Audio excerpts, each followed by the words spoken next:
ఈ మహిళ ఎంతగానో కష్టపడి తన భర్త కోసం మోమోస్ ని చేస్తుంది.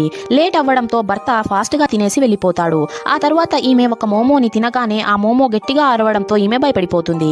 అప్పుడే ఆ మోమోకి చిన్న కాళ్ళు చేతులు వస్తాయి. దాన్ని చూసి ఆ మహిళకి ఎంతగానో ప్రేమ వచ్చి ఆ మోమోని తన బిడ్డలాగా చూసుకునేది. ఆ మోమోకి రోజు తనే తినిపించేది. అలాగే తనతో పాటు షాపింగ్ కి కూడా తీసుకుని వెళ్లేది. మెల్లిమెల్లిగా మోమో పెద్దవాడైపోతాడు. ఒకరోజు బజార్లో పిల్లలు ఆడడం చూసి ఈ మోమో కూడా ఆడడానికి వెళ్తాడు. కానీ అమ్మ మోమోని వెళ్ళనివ్వదు.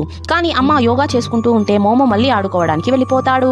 అప్పుడే ఫుట్బాల్ మోమోకి తగలడంతో మోమో తల ఫ్లాట్ గా అయిపోతుంది. ఇది చూసి అమ్మ మోమోని ఇంటికి తీసుకుని వెళ్తుంది. దాంతో మోమో తన అమ్మ మీద ఎంతగానో కోపంగా ఉంటాడు.